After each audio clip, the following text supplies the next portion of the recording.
માળી તમે ગમે એટલી રાડી પાડો તોય તમારું સાંભળવા માટે કોઈ રાજી છે જ નહીં.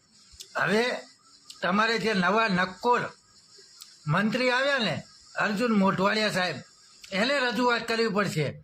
પણ શું રજૂઆત છે એ તમે સાંભળો તો ખરા. ખાસ કરી મિત્રો બને એટલો વિડીયો આગળ શેર કરો. કરીને અમે મત દીધો, અમે કહ્યું તૈયાર તમે છૂટીને આવ્યા, અમારે પૈસા તમે જલસા કરો ને સામે માટે અમને મારવા તૈયાર ધંધો અટાણે કોઈ નહીં ભાગી ગયા. પબ્લિક જો તમને કરો ફરિયાદ કરો તો ખરેખર બુંડે હાલે જાશો. બધાને રાજકારણની ખુરશી જ ગમે છે, મને બેસાડે તો મને ગમે. તમને એ માટે થઈને અમે ચૂંટીને નથી મોકલતા કે તમે અમારી આ રીતે પતોર ખાધો. અમારે આ રીતે પતોર નથી ખંડાવી.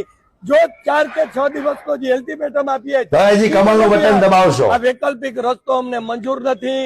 ફાટક નહીં ખુલે તો આંદોલન વધારે ને વધારે ઉગ્ર બનશે. તો ભાઈ અમારે પૈસા મફત નથી આવતા કે પેટ્રોલ પંપ અમારા ઘરનું નથી, બરાબર? અમે પેટ્રોલ પંપે અમારા પૈસાથી પેટ્રોલ પુરાવીએ છીએ, તમે અમને સરકાર નથી આપતા, તમે અમારા પાસે પૈસે જલસા કરો છો.